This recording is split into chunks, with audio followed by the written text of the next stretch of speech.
So my question to you, which was my question to my client as I left her off at the end of our phone call, was if nothing changes and he's the exact same person he was before, not as intellectually curious, still somewhat insecure, still has issues around communication, maybe commitment despite what he says.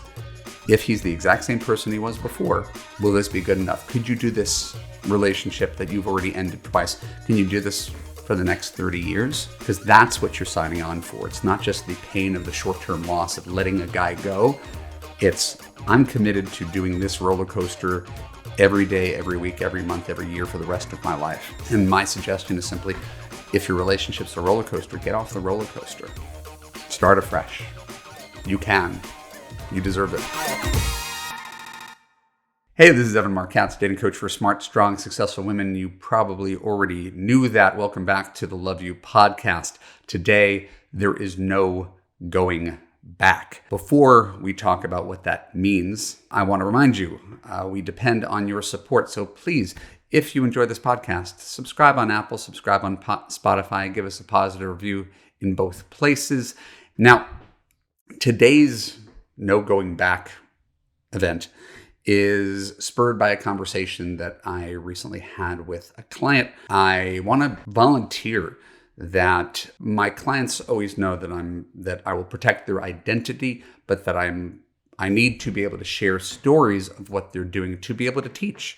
There's no way I'd be able to do this job if I couldn't share what I learned from talking to women on the phone and Zoom over the past 20 years. So I want to thank my client in advance for allowing me to share her story without sharing her identity. She's very bright. She's independently wealthy. She has a pretty rough history, which is not terribly unusual. She was in a marriage with a successful, adventurous, intelligent man, but she felt dissatisfied by that relationship and ended up leaving that man, cheating on him. Again, I'm going to reserve judgment. I'm just going to tell the story.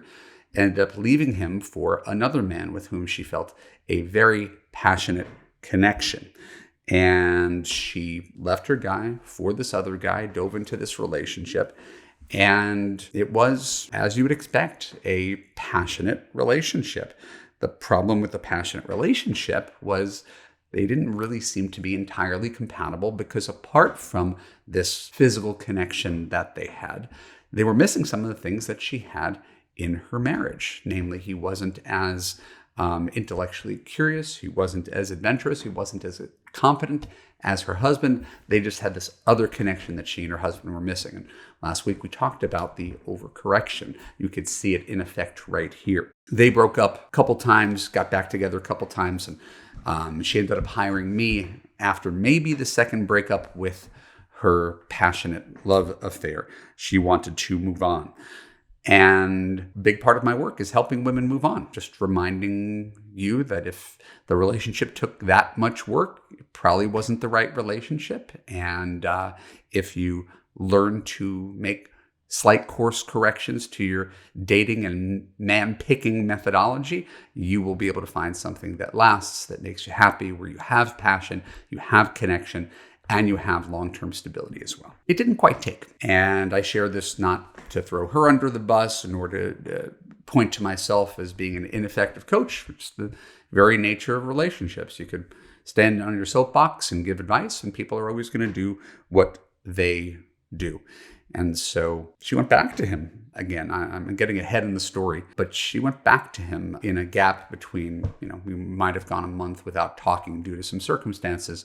And she ended up reconnecting with him. And so before she did that, I remember when we were first starting working together, I pointed out to her that, and this is, Love You principle, it's in the first month of the course, the guy you're seeing, the guy you just broke up with, is not the last man on earth. And it's hard to remember that. It's why it's kind of a catchy phrase. He's not the last man on earth. It's because when you are deeply in love with someone and you really invested a lot of time and energy and emotion, you want it to work. It's hard to believe that you could love like that again, or maybe even love better. Right? We become singularly focused on one person as the answer to all of our problems. She was basically treating two guys, one her ex-husband, one her lover, as if they were the last men on earth. Without these two guys, she'd be nothing. She'd be just adrift. And she's an attractive woman in her early 50s, if my memory serves correct. So she's got 30 plus years up ahead to find love. And she's basically asking me, Evan, I have to choose one. I'm going back and forth in my mind between these two men. And I'm like, what if it's neither of them? Like, there's a really good chance it's neither of them. Why is it a good chance that it's neither of them? It's because neither of them has worked out. Because you left one for the other and you left the other one and you left... Because this is your pattern. You're vacillating between these two men. Why not start afresh? I can almost guarantee that any stranger off the internet, at least as good a chance that it'll work out with a stranger from the internet. Why? Because you didn't already fail with the stranger from the internet. We already know that these two guys don't work for whatever reason. We don't have to place any blame on anybody. It's clear that these two relationships aren't working. So the guy came back, as men do, humbled after the latest breakup, which took place last summer. They might have taken 3 or 4 months off while she was coaching with me. And he came back and he said all the right things. I made a mistake. I'll do better. I'll try harder. I love you. I want to be with you. I want to marry you. And if a guy is to apologize and try to make things right, those are the things he should say. I'm not even saying he's disingenuous for saying it.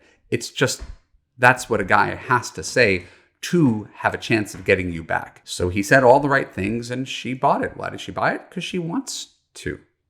She wants to believe. She wants to believe this could be fixed and could be redeemed.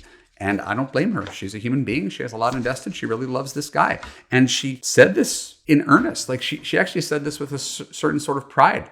Right? Evan, I learned something from you. I learned that my focus on rich men or brilliant men, or, that was really shallow and that wasn't important. And I can accept him for who he is. I could accept him. And so the difference is now he's come back and said he really wants to make this work. He really wants to commit. That's why it's different. And there's a difference between saying something and living it. And we all know it. We don't like to always call attention to it, but we all know there's a difference between saying something. It's New Year's Eve. This is the year that I lose 20 pounds. Right? This is the year that I switch careers. This is the year. How often is it actually the year? So I think most people are good people. I think most people are well-intentioned. I also think that the guy that she broke up with twice, who most recently left her in last summer, hasn't fundamentally changed who he is in the past 4 months. I'm pretty sure he's largely the same man he's been for the past 50 years. The difference is he's lonely. He hasn't moved on. He hasn't done better than my client. And so he's sniffing around to see if he could rekindle this, because out there is a jungle. It's really hard to find someone you really like and you're really connected to. So why not recycle this person once again? Because he doesn't want to move on. She doesn't want to move on. Despite their best efforts to make it work, they've never made it work. And so her argument, and again, we're going back and forth. This is an hour-long conversation that I'm synopsizing in 15 minutes. But her argument was, Evan, I listened to you and your 5 C's: character, kindness, consistency, communication, commitment. I listened to you, and he has all of those things, and he loves her unconditionally. And isn't that the most important thing? So he's using my words against me, and God bless her. I think that's great. But, and there is a but, character, kindness, consistency, communication, commitment is a baseline. It's not everything. You could find a guy who is really, really good to you, treats you really well. I mentioned in a previous podcast, that's my mother's second husband. Nicest guy in the world. Wasn't attracted to him, didn't respect him, didn't laugh with him. But boy, he was nice. Character, kindness, consistency, communication, commitment. So it's a baseline. They're all necessities, but it's not enough. And so this guy that she's talking about left her. This is how emotionally immature he was. They got into an argument about politics, and he left her and broke up with her after a political argument. This is how this guy communicates. The guy who's coming back and saying, I want this to last forever. Is that a really reliable resource? A guy who wants something to last forever and then bails on a relationship and doesn't come back after you get into a political spat? Whew. I wouldn't be the want to be the person who's banking on that. So this is a guy who hasn't felt good about himself. This is part of his insecurity. My client feeds on his insecurity because she doesn't see him in the same esteem as she saw her husband. So he's insecure. She feeds his insecurity because he's never felt good enough. And so his insecurity is always going to be there. That's who he is. You don't get to eradicate someone's insecurity any more than, unfortunately, a man can't eradicate your insecurity just by being good to you. So she's volunteering to take on a project with an insecure man who she doesn't respect like she respects her ex-husband, who's proven to have commitment issues and communication issues. But his saving grace is that he loves her unconditionally and he's saying all the right things right now. And their strongest thing they have going for them is their physical connection, which, while sex is a necessary component of a relationship, sex doesn't make a relationship. Right? Sex is the icing on the cake. It's not the cake itself. So how is this going to be different than the first couple times they gave it a go? For the life of me, I don't know. So I share this with you the way I shared it with her. I hope she's right. I hope I'm wrong. I just believe people's capacity to change is limited. And I'm in the change business. I'm in the personal growth business. But a lot of personal growth is being aware of yourself, aware of men, aware of this individual guy, aware of dating and relationship dynamics and gender stereotypes and how you react in certain situations. There's only what is. I would be shocked if this ended up working, right? Because people don't change as much as they want to change. And no one should be dating on potential. You're dating based on reality, not who I hope he becomes, who I see him as.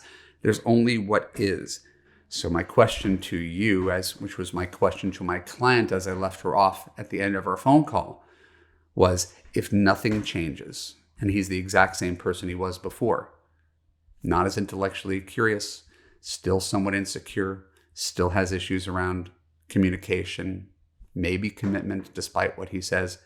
If he's the exact same person he was before, will this be good enough? Could you do this relationship that you've already ended twice? Can you do this for the next 30 years? Because that's what you're signing on for. It's not just the pain of the short-term loss of letting a guy go.